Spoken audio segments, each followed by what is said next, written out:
ছেলেটি তার পরিবারের একমাত্র পুত্র সন্তান। তার পরিবারের মেয়ে অনেক কিন্তু ছেলে একটাই। হঠাৎ করে ছেলেটির বাবার সাথে তার কাকুদের ঝগড়া হয়। তার বাবা রাগ করে বাড়ি ছেড়ে চলে যায়। তারা বাসা ভাড়া নিয়ে থাকতে শুরু করে। তখন ছেলেটির বয়স হবে 5 বছর। মেয়েটির বাবা ছিল একজন শিক্ষক। মেয়েটির বাবা চাকরির জন্য ছেলেটি যেখানে থাকে ওখানে বাসা ভাড়া নেন। ছেলেটি আর মেয়েটির মধ্যে অনেক ঝগড়া হয়, আবার বন্ধুত্ব হয়। এইভাবে তাদের দিন কেটে যায়। ছেলেটি যখন ক্লাস 3 ছিল হঠাৎ করে তারা নিজেদের বাসায় চলে যায়। আর তারা আসেনি। তার বাবা মাঝে মাঝে আসত কিন্তু মেয়েটি আসত না। মেয়েটির বাসা ছিল পাশের জেলায়। ছেলে তার অপেক্ষা থাকত কবে আসবে। এইভাবে তার দিন চলে যায়। ছেলেটি ভাবত সে হয়তো কখনো আসবে না। তার ছোটবেলার বন্ধুকে অনেক মিস করত। ছেলেটির মা আর মেয়েটির মার মধ্যে কথা হতো কিন্তু সে বলতে পারত না। কোনো কারণে ছেলেটি তার বাবার কাছে নাম্বার চায় মেয়েটির বাবার, কিন্তু তার বাবা মেয়েটির নাম্বার দেয়। ছেলেটি অনেক আনন্দিত হয়ে কল দেয়, কিন্তু মেয়েটির মা ধরেন। কথা বলে কেটে দেয় ছেলেটি। 2 দিন পরে আবার কল দেয় মেয়েটি ধরে, তখন ছেলেটির মনে অনেক খুশি হয়। পরে তার সাথে ফেসবুকে কথা হয়। অনেক কথা হয়, হঠাৎ মেয়েটি ব্লক দেয়। ছেলেটি কিছু বুঝতে পারে না। পরে ছেলেটি জানতে পারে মেয়েটির বফ আছে। সে আর এগোয়নি। পরে ছেলেটি অন্য আরেকটি ফেসবুক আইডি খুলে মেয়েটির সাথে কথা বলে, কিন্তু মেয়েটি আবার ব্লক দেয়। সামনে ছিল তার মাধ্যমিক পরীক্ষা। 9ম শ্রেণীতে প্রাইভেট পড়ার সময় তার একজন মেয়ে বন্ধু ছিল।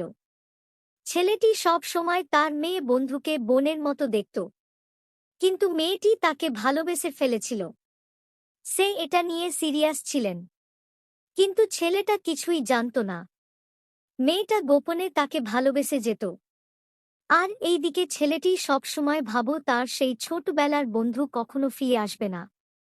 এইভাবে দিন চলে যাচ্ছিল। ছেলেটি একসময় মানসিক যন্ত্রণায় পড়ে গিয়েছিল। হঠাৎ একদিন মেয়েটি ছেলেটিকে তার ভালোবাসার কথা বলে দেয়। ছেলেটি ভেবে পাচ্ছিল না যে যাকে বোন ভাবি সে কি করে এমন করল। সে সাথে সাথে না করে দেয় আর তার ছোটবেলার ভালোবাসার কথা বলে। মেয়েটি অনেক কষ্ট পায়, অনেক কান্না করেন। সে প্রাইভেট কোচিং ছেড়ে দেয়। পরীক্ষার 3 মাস আগে ছেলেটি আবার কোচিং ভর্তি হয় তার বাবার আদেশে। গিয়ে দেখতে পারে সেই মেয়েটিকে। ছেলেটি কথা বলা বাদ দিয়েছিল। 1 মাস যাওয়ার পরে মেয়েটি আবার বলে সে কতটা ভালোবাসে। মেয়েটি তার বাবা কেউ বলেছিল তার ভালোবাসার কথা। তার বাবাও ছেলেটিকে বোঝানোর চেষ্টা করতে, কিন্তু কথায় আছে না, যাকে একবার ভালোবাসা যায় কখনো ভোলা যায় না। ছেলেটি মানা করে দেয়। তারপর মেয়েটি আগে থেকে ছেলেটিকে অনেক কেয়ার করত। ছেলেটির কিছু হলে মেয়েটির মাথা ঠিক ছিল না। এভাবে চলতে থাকে। পরে মেয়েটি বুঝতে পারে সে যত ভালোবাসে তার থেকেও ছেলেটি তার ছোটবেলার বন্ধুকে ভালোবাসে। একদিন সে হঠাৎ ছেলেটিকে ফোন দিয়ে বলল, কই আছো? নদীর পাড়ে আসো তো, কিছু কথা বলবো। কাল আমি নিজেদের বাসায় যাচ্ছি। ছেলেটি যায়।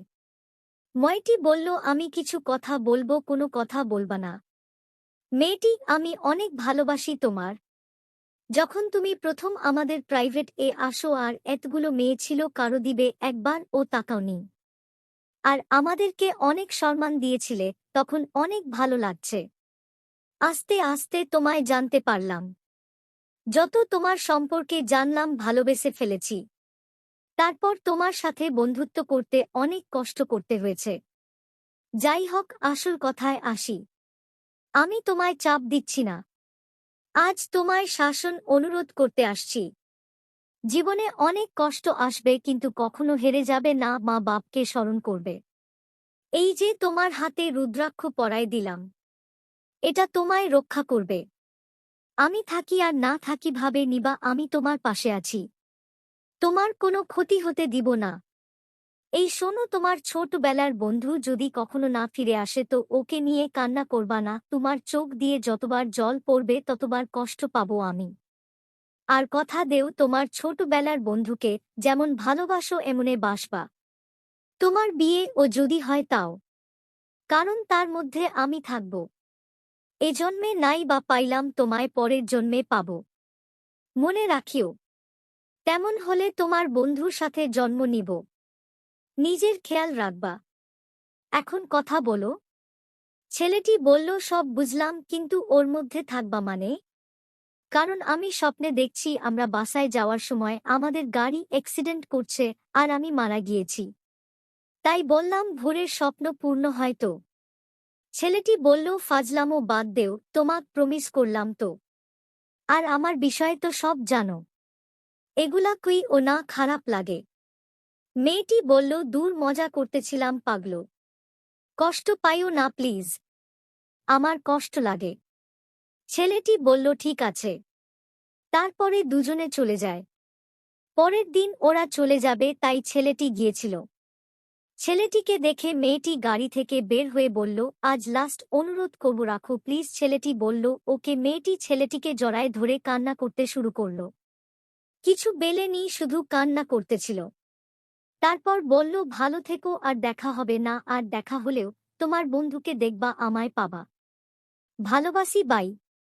চলে গেল ছেলেটি। বাসা গেল। রাতে একটা কল আসলো, তার বাবা জানালো তার মেয়ে আর বেঁচে নাই। ছেলেটি ও সময় অনেক কান্না করতে লাগল। সেদিন বাসায় কেউ ছিল না। সারা রাত সে কান্না করেছিল। সব কথাগুলো সে মনে করে। তখন বুঝতে পারে কে তাকে সত্যিকারে ভালোবাসে। নিজেকে অপরাধী মনে করে। কিছুদিন পরে ছেলেটি ডিপ্রেশন পড়ে যায়। একদিকে তার ছোটবেলার বন্ধুর জন্য, অন্যদিকে আবার তার বন্ধুর মৃত্যুতে। ছেলেটির স্বপ্নে মেয়েটি বলে যায়, তুমি এত কষ্ট কেন পাচ্ছ? যাও তোমার সেই ছোটবেলার বন্ধুর সাথে একবার দেখা করে আসো, মন ভালো হয়ে যাবে। তারপর ছেলেটি যায়। দেখা করে বলতে চায় মেয়েটির কথা, কিন্তু সে একটু সময়ও দেয়নি, একটু ইগো দেখায় দিল। এইভাবে চলতে থাকল। এতগুলো কষ্ট বুকে চেপে রেখে সব সময় হাসে থাকে। তারপর মেয়েটি নিজে থেকে কথা বলে।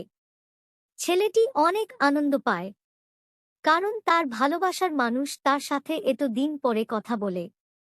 একসময় তার আবেগ ধরে রাখতে না পেরে বলে দেয়, কিন্তু মেয়েটি উত্তর পায়নি। হয়তো মেয়েটি ছেলেটিকে পছন্দ করত না। ছেলেটির মনে হয় কোনো একদিন মেয়েটি ছেলেটির কাছে আসবে, সে আশায় বসে আছে। এইভাবে ছেলেটির ভালোবাসা হারিয়ে যায়। একতরফা ভালোবাসাগুলো অনেক কষ্টের হয়।